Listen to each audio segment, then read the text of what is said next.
Hello, everybody. I'm here to do my October reading wrap up, which I am calling the Spooky Spears season wrap up.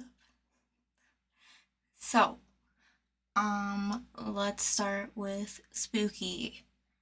I reread The Woman in Black by Susan Hill. I love this book. I gave it 5 stars again. um, it is my favorite ghost story. It is about a man who has to go get this woman's life in order. Well, not her life because she died. But get all of her settlements in order, and he starts seeing her ghost and spooky things happen. I think, okay, so there are 2 different film adaptations of this book. There's one from the 80s. I don't remember when the one with Daniel Radcliffe came out, but I like that one too. But I think that the book is absolutely the best, has the most horrific ending. I mean, they all have messed up endings, but I think this one has the worst ending that has you go. So yeah, 5 stars for The Woman in Black. What else was spooky? Okay, I got nostalgic spooky. I read another Goosebumps.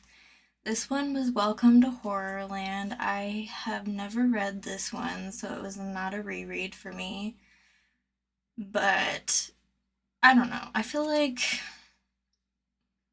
when you grew up with Goosebumps and you read some of the books and you watched the TV show, you still get that nostalgic kind of feel. And I really like this one.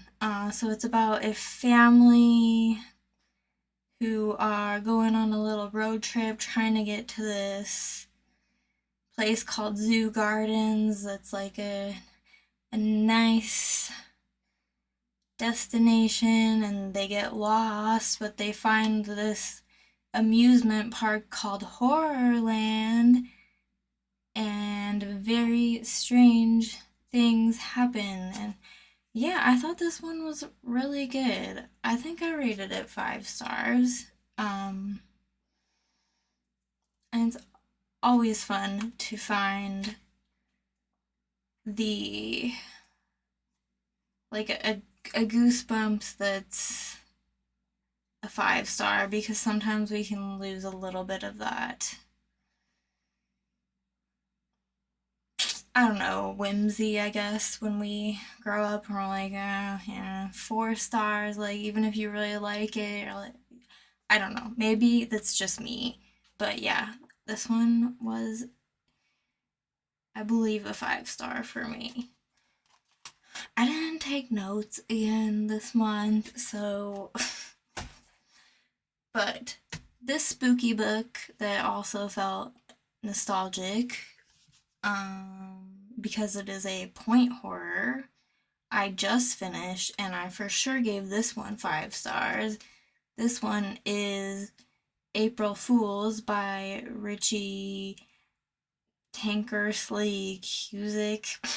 Probably butchered that name. So I really liked this one.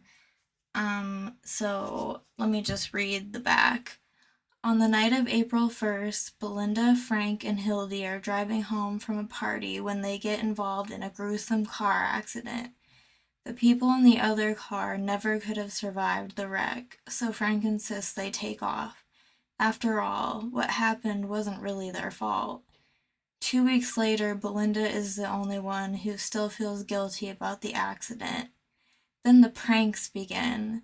Someone sends her a bloody doll's head. A car nearly runs her off the road. Obviously, someone witnessed or survived the car accident, and they're going to make her pay slowly for what happened. April Fool's Day is over, but these jokes are for real. So I was going through the point horror books that I owned because I knew I wanted to read one for spooky season. Um, and yeah, I read the back of this one and I was like, oh my god, I know what you did last summer vibes. And like, more so the book version of I know what you did last summer, but still, like, the movie too. Like, oh my god, we accidentally killed someone and now someone's coming after us. Like, obviously, it's not a man with a fish hook, but you get what I mean. Um, and yeah, I loved this one. This is my favorite point horror so far, and I want to read the other ones that this author has written or anything that they've written because yeah, I loved this one and I'm so happy that I read it. But come on, it was also Spears season this year, and I think October will be every year for me because The Woman in Me came out and I jumped on this right away. I love Britney Spears. I've loved her since I was 6 years old. That's how old I was when her first album came out. This book, I was a little worried. Like, I did post something on Instagram where I was really worried that just with the strange things that she posts on Instagram, that maybe this would be not so true, but I believe every word in this book. It all adds up, and this book is really sad. Everything that this woman has gone through, so sad. Her family are horrible people. Justin Timberlake, horrible. Kevin Federline, horrible. She's had horrible relationships. There's a lot of talk about mental health in here, and I mean, I like to think that we've come further as a society, but it's like, I mean, she had two babies in 2 years, and she was going through postpartum depression and other mental health stuff, and her breakdowns were completely public and in magazines, and she was chased by paparazzi. I mean, can you imagine that? I mean, I'm embarrassed about some stuff that I have done and made a little too public. But then she's got all this stuff for the whole world to see. And the world was making fun of her for it. Like, horrible, horrible. But, yes, I love this book, and I loved hearing her inner thoughts at the time, and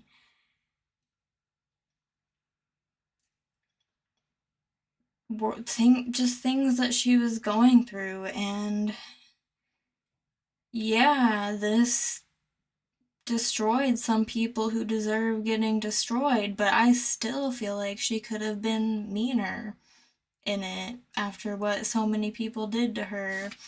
So, yeah. Um I did give this 4 stars, and that is only because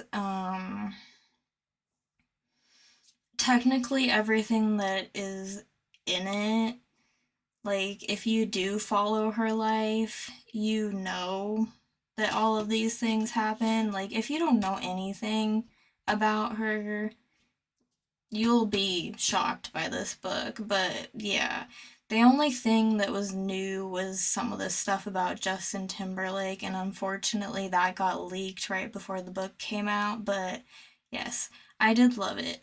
I just gave it 4 stars because of that reason. Okay, I wouldn't classify this next one as spooky. I would classify it as absolutely disgusting. It was my Chandler Morrison buddy read with Bad, and this month we read Along the Path of Torment.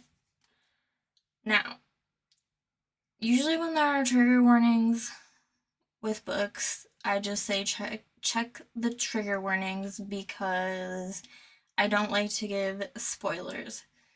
But from the beginning to the end, this is full of really the same triggers, which is absolutely disgusting physical and sexual abuse of young children.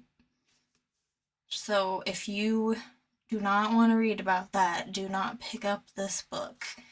It is about this youngish man. Yeah, he was younger than me, so I'm gonna call him a young man to make myself feel better. He is a cancer survivor. He's always just like kind of waiting for his cancer to come back, but he works for his uncle, who is like a big hotshot producer in Hollywood, and he sort of develops this huge crush on this underage girl, one of the girls who auditions for his uncle. And yeah, it gets pretty crazy from there, and there is a lot about eating disorders and drugs and so much disgusting and horrible crap that goes on in Hollywood. I did like this book. I gave this one a 4 star. The other two have been 5 stars for me. I think just I will admit, like I can handle the extreme violence and everything. Like it's not gonna stop me from reading a book, but it did take a little bit away from the enjoyment. And overall, I just think it was the weakest story. Like I couldn't relate to a single character in this book. Um, it's like I kind of feel like I could relate to certain characters in Dead Inside and Thigh Gap. Like I didn't find that within this book. I still really liked it, but yeah, this has been the weakest one so far, so 4 stars. And there goes my light. I hate when that happens. I read the third edition of Orochi, which honestly I gotta flip through really quick because I don't remember what the first story was. Yeah, now I remember. Okay, so basically Orochi is like this kind of spirit girl that like follows troubled people around, and tries to figure out what's up with them. But there are 2 stories in this. The first one was about this kid whose father gets run over, and nobody believes him on who it was, so he just has the rest of his life, like he's really little when it first happens, but he vows for revenge. And does he get it? I don't know. You'll have to read if you want to know. Um, I do find similarities kind of with Orochi and a lot of Junji Ito's stories. Like the artwork, totally different, but they have kind of the same tone, I would say. Do I like Junji Ito better? Yes, but some of the tones in Orochi are similar. And then the second story was about this kid who has like a perfect father and like he's so proud of him and stuff. Um, but then some guy comes along and tells him, well, your dad's not so perfect. Let me tell you what he did. And it turns into kind of like a war story. Um, and yeah. Uh, and he gets like this weird complex against his father. And it's, yeah. But I swear, like, this is so unhinged. There's this part, okay, like, here's the artwork, okay, and like I can't flip through the whole thing, but basically, like, you can't help but laugh at this. I'm sorry, but his little sister is like, I found a toy at the park. And he's like, what? Show me what it is. What is it? What is it? And she takes it home. And it's like, she's running around. Ha ha ha ha ha ha. Oh my god, it's a grenade. And it blows up, but that's not even, like, that's not even. If you just bear with me for a second, I know it's annoying that I'm not, like, cutting this, but since he was okay, he went to school the next day. He wasn't hurt that badly like his sister, so he went to school the next day. Like, there's no room for PTSD here, okay? You don't get the day off, you slacker. And yeah, I got a couple audiobooks in this month. I'm still too lazy to pop up pictures at this moment, but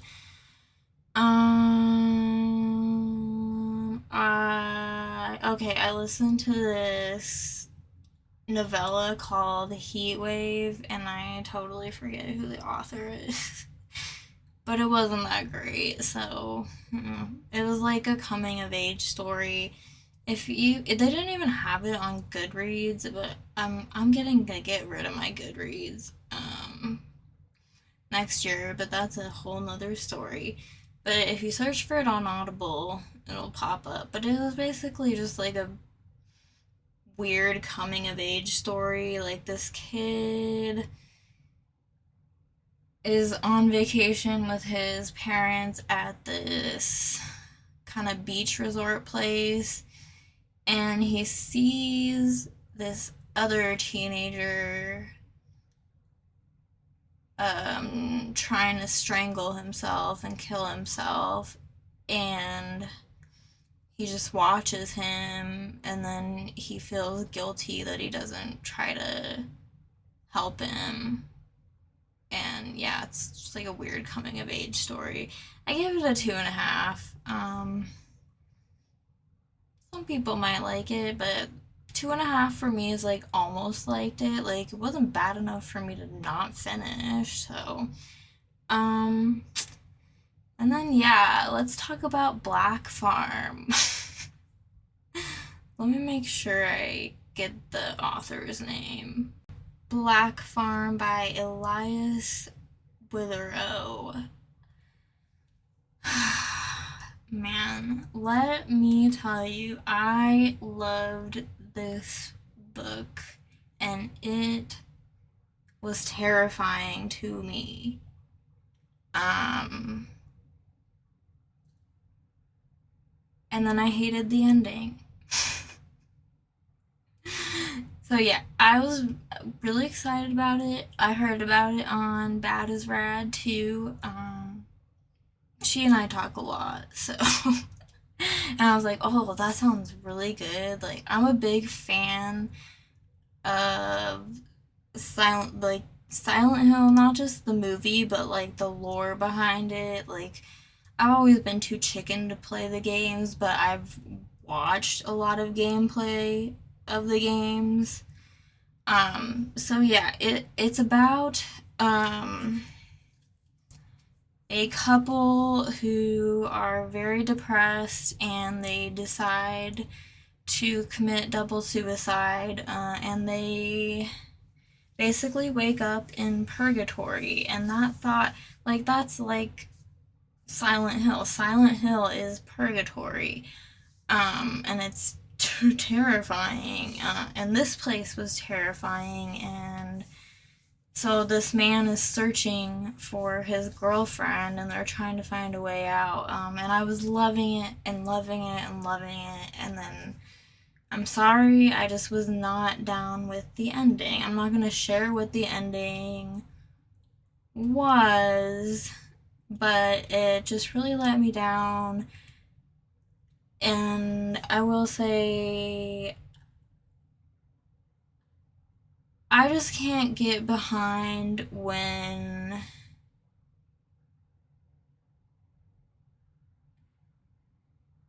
how do I say? I don't want to spoil it, but I can't get behind the idea of people. It's a mental health thing for me. Okay, I can't get behind books with a message that says, "Oh, you thought you were depressed, so you killed yourself."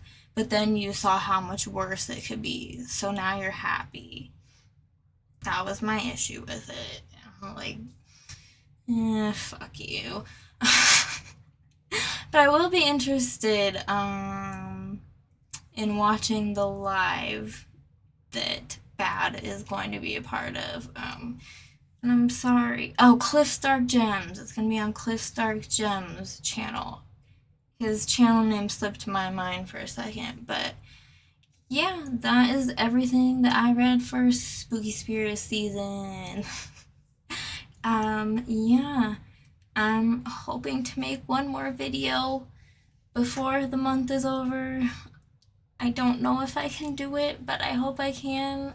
Thank you so much for watching. If you did, I know my videos tend to run long, so I really appreciate it if you make it to the end.